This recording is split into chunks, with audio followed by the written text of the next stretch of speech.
Olá! Hoje a gente vai mergulhar na história de uma ideia tão, mas tão poderosa que literalmente moveu a Terra.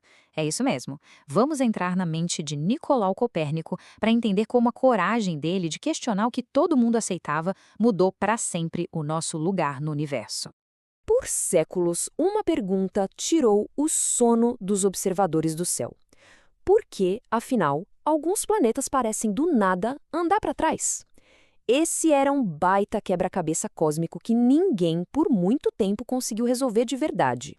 Imagina só a cena. Noite após noite, alguém está lá observando Marte. Ele avança, firme, entre as estrelas. Mas, de repente, parece que pisa no freio, dá uma marcha ré, faz uma curva e só depois volta ao seu caminho. Esse laço no céu, o tal do movimento retrógrado, era um verdadeiro nó na cabeça dos astrônomos. A explicação oficial simplesmente não batia, sabe? Não fechava a conta. Para a gente entender o tamanho da revolução que Copérnico causou, primeiro a gente precisa dar um passo atrás e entender o universo que ele conhecia. Um universo que tinha uma regra muito clara e que, bom, estava completamente errada. Olha só, por 1500 anos, o universo era um lugar, digamos, bem definido, graças a Ptolomeu. A regra era simples: a Terra ficava parada, bem no centro, e tudo, absolutamente tudo, girava em torno de nós.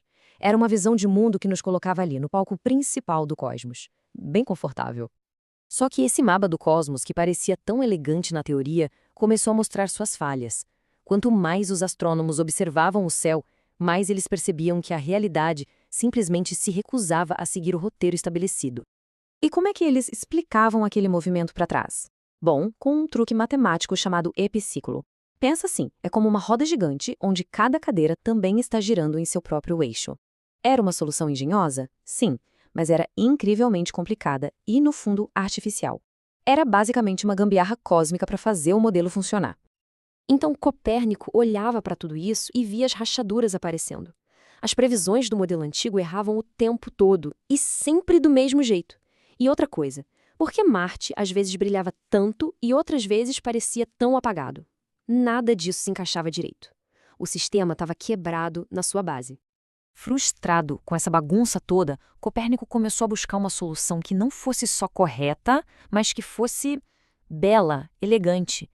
E se a resposta não fosse adicionar mais e mais complicação, mas sim mudar completamente o ponto de vista? E aí veio a pergunta que mudaria tudo. E se? E se a gente não for o centro de tudo? E se a Terra for só mais um planeta, girando em volta do verdadeiro centro, o Sol? Essa simples ideia era a chave para destravar todo o mistério. E quando a gente compara os dois, a diferença é gritante. De um lado, aquela máquina geocêntrica, sabe? Uma engrenagem caótica, cheia de remendos. Do outro, a visão de Copérnico. Um sistema solar limpo, ordenado, harmonioso.